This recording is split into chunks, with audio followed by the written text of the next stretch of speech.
Hi, ನಿಜವಾಗ್ಲೂ ನಾನು ತುಂಬ ಆಭಾರಿ. ಮನೆಯಿಂದ ದೂರಿದ್ರು ದೇವ್ರು ನನಗೆ ಮನೆಯವರಂತೆ ಪ್ರೀತಿ ಮಾಡುವ ಕಾಳಜಿ ವಹಿಸುವ ಕೆಲ ಅಮೂಲ್ಯ ಜನರನ್ನು ಕೊಟ್ಟಾನೆ. ಅವರಲ್ಲಿ ನನ್ನ ಪಚ್ಚಿ, ನನ್ನ ಪ್ರಾಣ ಸ್ನೇಹಿತೆ. ನಿಜ ಹೇಳಬೇಕಂದ್ರೆ ಅವಳು ಪದಗಳಲ್ಲಿ ಹೇಳಲು ಆಗದಷ್ಟು ವಿಶೇಷಳು. ಕೆಲ ದಿನಗಳು ಅವಳ ಜೊತೆ ಇದ್ದೆ. ಅವಳು ಸಹ ಮ್ಯಾರಿಡ್. ನಾನು ಬರೋ ದಾರಿನ ಹಿರಿಯರಿಗೆ ಕಾಯ್ತಿದ್ಲು.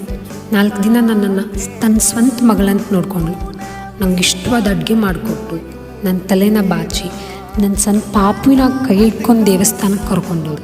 ನಂಗೆ ಯಾವುದೇ ಒಂದು ಸಣ್ಣ ಕಡ್ಡಿಯನ್ನು ಎತ್ತಾಕೂ ಬಿಟ್ಟಿಲ್ಲ. ಅಂದ್ರೆ ಎಲ್ಲ ಕೆಲಸನೂ ತಾನೇ ಮಾಡಿಕೊಂಡ್ಳು.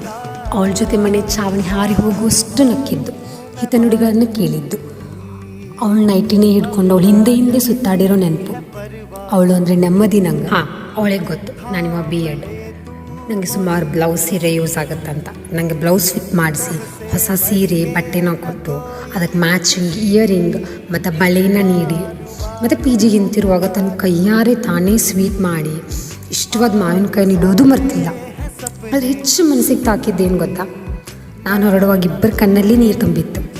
ಆ ಕಣ್ಣೀರು ನಮ್ಮ ಸ್ನೇಹಕ್ಕೆ ಇನ್ನಷ್ಟು ಪ್ರಾಣ ತುಂಬಿದಂತಿತ್ತು. ಅದೇ ನನ್ನ ಪಚ್ಚಿ ಅಂತಿಲ್ಲ, ಅವ್ನು ನಿಜವಾದ ಹೆಸರು ಸೃಷ್ಟಿ. ನಾನು ಇಷ್ಟಪಡೋಕ್ಕಿಂತ ಹೆಚ್ಚು ಇಷ್ಟಪಡ್ತಾಳೆ. ನಿಮಗೆ ಈ ರೀತಿ ಯಾರು ಆಗ್ತಾರೆ ಅಂತ ಹೇಳಿ ಕಮೆಂಟ್ ಮಾಡಿ. Thank you for watching and follow ಮಾಡೋದನ್ನು ಮರಿಬೇಡಿ. ಬಾಯ್.